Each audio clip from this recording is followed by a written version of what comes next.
funee kam jirtu kabajamtoota hordoftoota keenya nagaan keenya kabajaa fi jaalalaa bakka isin jirtan maratti sinaa ga'u jechaa qophiin keenya qaroo qabee jedhu torbee sa'aatii isaa eeggatee jalqabee jira. Egaa qophii keenya har'aatiin ammoo mana uffata aadaa amartii keessattidha kan nuti argamnee jedhu. Mana uffata aadaa amartii eessatti argama amartiin eenyudha kan jedhu immoo kan waliin daawwannu ta'a. Aga xumura sagantaa keenyaatti nu waliin turaa kan isiniin jedhu ani Rubee Girmaatii gama ogummaa kaameraan ammoo Daawwitta Shoomee fi Yaaddessaa Yoonaas nu faana turaa turtii gaariin waliin qabaadha. Ayyaaf gaaffii keenyaaf eeyyamamtu taatee as mana keetti nu affeeruu fi maqaa daawwattoota keenyaa akkasumallee maqaa GMN ulfaadhu siin jechuun barbaada. Mee jalqaba irratti daawwattoota keenya faana wal barre. Ani Liiloo Mul'ataan jedhama. Bakki itti dhaladhee Amboodha. Amma immoo mana wayyaa aadaa amartiitti argama. Isinis galatoomaa jedha. Mee manni wayyaa aadaa amartii maal fakkaata? Waqtii amma keessa jirru faana wal qabsiistee mee waan hin jedhe kanarratti? Waqtiin manni wayyaa aadaa amartii waqtiin amma keessa jirru akkasuma miti garuu bareedaadha. Amma kana jirrutti bareedaadha. Waqtiin amma keessa jirru akkuma beekamu waqtii gannaati. Namoonni immoo akkam uffata aadaa ni barbaadu waqtii kana keessa jiru. Waqtii kana keessa hin barbaadama ture hamma xiqqoo qabbanaa'aadha. Yeroo gara duraa eebbaa sarbii maalmaati ture bareeda ture. Amma immoo sababa ganna ta'eefu homtuun jiru sababa ta'eef xiqqoo qabbanaa'eera. Tole mee mana uffata aadaa amartii keessatti kan argamu uffata aadaa Oromoo ganamaati moo akkasumallee kan diizaayin ta'edha? Hundinuu argama.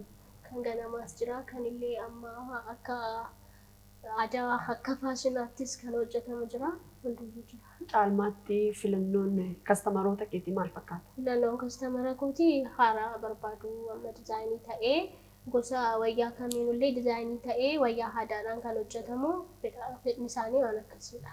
Egaa akkuma beekamu yeroo baay'ee uffatoonni aadaa Oromoo ganamaa irra darbanii filannoon namootaa illee akkuma kanadha daangaa miti jechuudha. Gara diizaayiniitti gaafan si deebisu ammoo fakkeenyaaf kastamariin kee uffata aadaa ganamaa ta'ee naamusa isaa kan hin eegganne gara kee fidee uffata kana naaf hojjedhu tusiin jedhee hin hojjettaa fi gaaffii dirsi gaafachuu barbaadu. Inni nama sanarratti murteeffama amma heelaa namni waan akkasii na gaafate hin jiru. Fuulduraatti immoo hojjechuus nan danda'a. Mee caalmaatti uffata aadaa Oromoo caalmaatti Afrikaa bira darbee addunyaa keessatti beeksisuu keessatti uffata aadaa Oromoo ganamaa moo kan diizaayin ta'e turre xiqqoo humna qaba jettee yaaddaati? Ani kan aadaa ganamaa turre humna qaba jedheen yaada. Garuu namoonni keenya amma kan diizaayinii ta'edha kan irra fedha qaban jechuudha. Tolee gara jireenya dhuunfaa keetiittan si deebisaa mee leelloon maatii isheetiif mucaa akkamii turte kan jedhume? Maatii koo fi mucaa bakka ariifii ture. Mucaa jeeqxu mucaa naamusa qabdu. Mucaa naamusa qabdudha. Naamusa nama qabdudha. Ammas akkasumatti fakkeenya jira. Tole maatiin kee gara kamitti akka guddattuuf toora si qabsiisaa turan? Maatiin koo akkuma maatiin koo mucaa safuu qabattee aadaa ishee hin gannee aadaa ishee fi safuu ishee qabattee guddattu walanii na guddisan. Anis immoo aluma sanaa jiraatu. Tole egaa qophiin keenya qophii qaroo qarreeti. Qophii qaroo qarree jechuun egaa shamarran of danda'anii naamusaan namootaaf fakkeenya ta'utti argaman jajjabeessuuttidha kan inni argamu. Ati akka shamarree tokkotti dargaggootaaf dhaamsa tokko dhaamii utuu isin jedhee dhaamsa akkamiidha? Tolee kan inni dhaamuu fi hojii kamiyyuu otoo gadi hin buusiin otoo hin tuffatiin hojii kamiyyuu hojjetanii bakka guddaa qaqqabuu danda'u sababa ta'eef otoo hojii hin tuffatiin hojii kamiyyuu xinnaarra ka'anii itti kan guddaa qaqqaban sababa ta'eef hojii kamiyyuu otoo hin tuffatiin yoo hojjetan bakka yaadan sana qaqqabuu danda'u jedhee namana. Tole manni kee argaa jirru mana guutuudha jechuu dandeenya. Mana kana erga eegaltee hagam turteettame? Muraasa gara waggaa tokkodha kan inni eegalee jechuudha. Mee waggaa tokkoon as jijjiiramni jiru maal fakkaata? Jijjiiramni jiru bareeda. Kan ofii immoo sababa ta'eef bakka wanti jiru hundumtuu bareedaadha. Mi'a ta'u gama barnootaatiin leelloo nagam deemteetti kan jedhus gaaffii keenya. Barnoota ammasoota barachaa jira. Yeroo muraasaaf dhaabeen ture amma garuu itti fufeera barachaa jira barumsa. Yeroo baay'ee gaa namoonni hedduun baratanii yeroo itti harka mootummaa yeroo itti eegantu jira. Ati kana dhaamsa akkamii dhaamtaaf mee namoota akkasiitiif? Ani namootaaf kan hin dhaamuu fi ani gaafanii kana hojii kana jalqabu waan xiqqoorraan ka'ee nama biras illee hojjedheera. Kanarraan kan ka'eedhaan kanan qabu walitti qabadheetiin kan hin bakka kana ga'ee. Kanaafuu xiqqoorraa ka'amee guddaa qaqqabama sababa ta'ee fi barumsas yoo ta'u otuman hojii kana hojjedhuun barumsa barachaa jira. Addaan isin kunnee barumsa koos barachaa jira. Kanaafuu namni kamiyyuu jajjabaatee hojii isaatti cimuu qaba. Kan dhaamsa.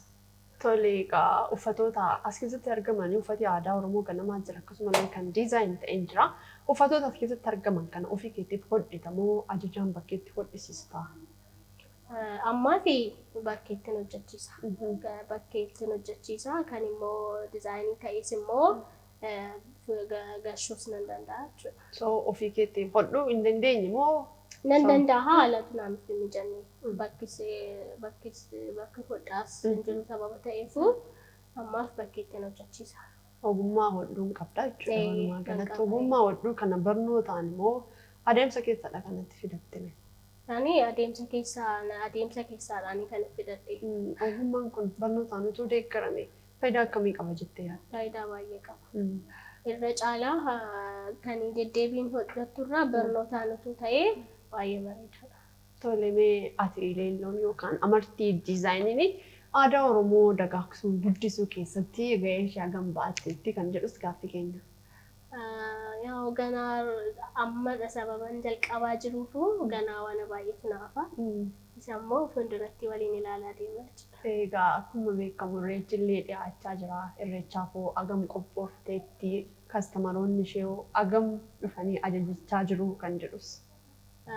Amma qophii masaarra jirra fuuldura amma ganas sababa ta'eefu garuu amma kaasneeti kan hojii isaa eegallu maamiloonni keenyas yoo dhufanii waan fedha isaanii nan guutaaf jedhee abdiin qaba. Kanaafuu kan qabu gara fuulduraatti jechuudha. Egaa akka beekamu uffanni kun waqtii qaba jennee turre ani illee nan beeka addunyaa hojii kana keessa waan hin jiruuf nan beeka. Fakkeenyaaf sa'aatii waqtiin gabaan jirretti ati akkamitti mana kana kiraayii fa'aa ofirraa kanfaltee akkamitti jiraachaa jirta moo aadaa makee waan jaalattuuf hojii kana xiyyeeffattee hojjechaa jirta? Tokkoffaa aadaadhuma koo sababan jaaladhuuf nan hojjedha. Isaan hojjedhee sanas immoo haala fuuldura koo ilaalee wanti nani seefi godhus jira. Kanadha.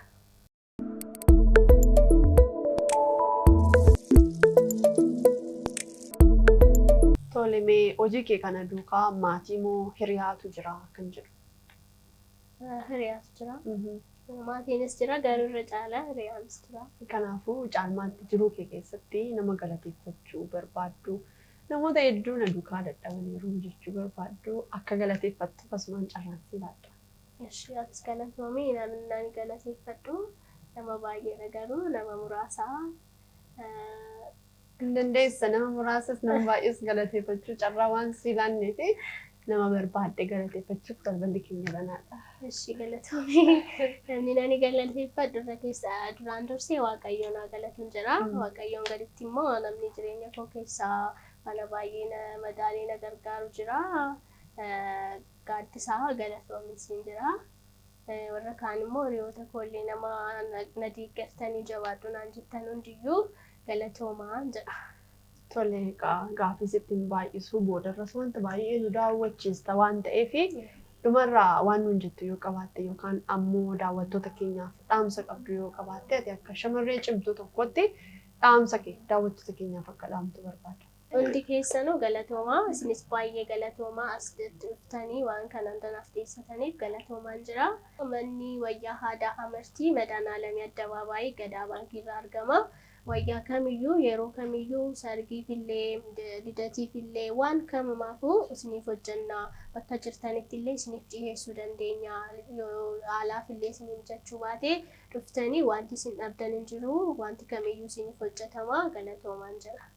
Egaa kabajamtoota daawwattoota keenya amartii diizaayiniin dhaamsisanii dhaamteetudha kan isheen jirtu. Uffata aadaa Oromoo ganamaa akkasumallee bifa ammayyaa'aadhaan kan isiniif dhiyeessuu nan danda'a. Akkasumallee waqtiin irreechaa gahaa waan jiruuf uffatoota barbaadanii sa'aatii kana dhuftanii yoo ajajattanii diskaawuntii isiniif godhee isiniif hojjechuu nan danda'a jettee dhaamsisanii dhaamaa waan jirtuuf isinis itti goraa ajajadhaan dhaamsa keenya.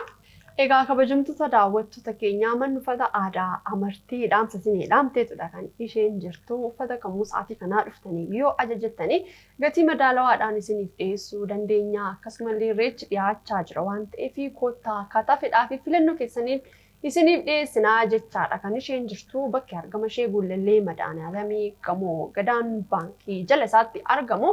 Darbii tokkoffaatti yoo gurtanii amartii diizaayin yookaan mana uffata aadaa amartii argachuu dandeessu. Lakkoofsa bilbila ishee toora iskiriinii kana jalatti isinii barreessinee jirra. Itti goraa isiniin jenna.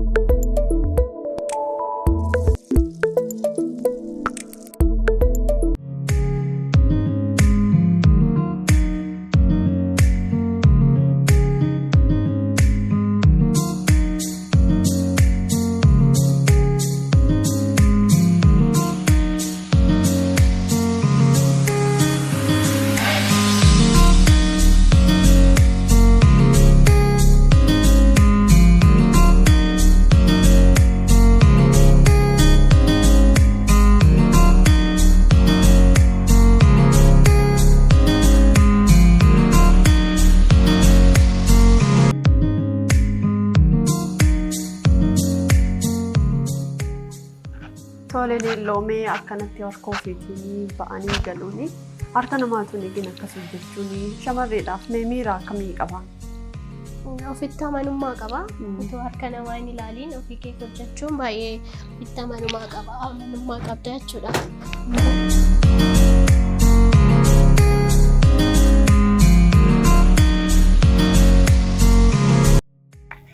Mee leelloo ijoollummaa keetiin wal qabsiisiti. Leelloon yeroo daa'ima turtetti waan akkamii ta'uu hawwite turte amma immoo nama akkamii taatee argamte inni jedhu gaaffiidha. Leelloon hojii hawwuun argadhe waanuma hawwii koo turedha kan inni hojjechaa jira jechuudha. Mee waan hawwii ofii hojjechuu jajjabina akkamii namaa laata?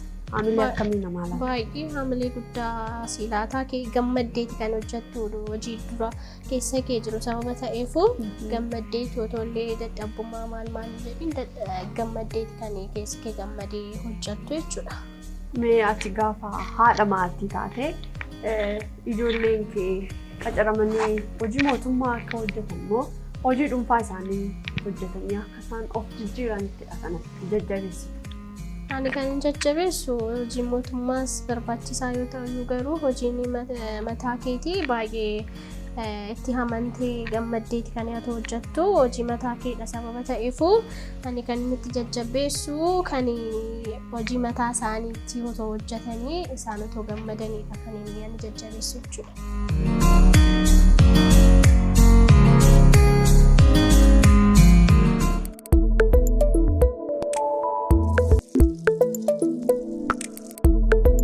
Dhugaa dubbachuudhaa fi meeshaan faayaa mana kana keessatti argamu akkasumallee akkaataan hodhaa uffannaa mana kana keessatti argamu kan hedduu nama hawwatudha. Dhugumatti Oromoon aadaa